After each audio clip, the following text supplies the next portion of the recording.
Rajput academy کی طرف سے تمام دوستوں کو السلام علیکم۔ دوستو، آج آپ کو تربوز کے متعلق اہم معلومات بتائی جائیں گی تاکہ آپ تربوز خریدتے وقت ان باتوں کو مد نظر رکھیں گے تو آپ کبھی بھی کہ وہ ایسا تربوز نہیں خرید پائیں گے جو کہ میٹھا نہ ہو۔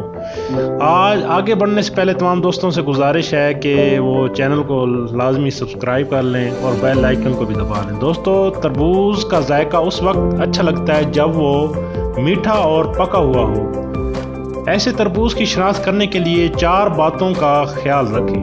تربوز کی گولائی یکساں ہو اور وہ ہموار ہو۔ تربوز کو ہاتھ میں اٹھا کر ضرور دیکھیں اور تسلی کریں کہ اس کا وزن اس کی جسامت سے زیادہ ہونا چاہیے۔ تربوز پر ایک طرف پیلا دھبا جتنا گہرا ہوگا پھل اتنا ہی میٹھا ہوگا۔ تربوز کی رنگت گہری لیکن کم چمکیلی یعنی پھدی ہونی چاہیے۔ ماہرین نے بھی ایک تحقیق کے بعد اپنی حتمی رائے دیتے ہوئے کہا ہے کہ پیلے دھبے والا اور اپنی جسامت سے زیادہ وزن والا تربوز ہی میٹھا ہوگا۔ دوستو، اس کا ہرگز مطلب یہ نہیں ہے کہ ان تمام خصوصیات کے علاوہ دوسرے تربوز میٹھے نہیں ہوں گے۔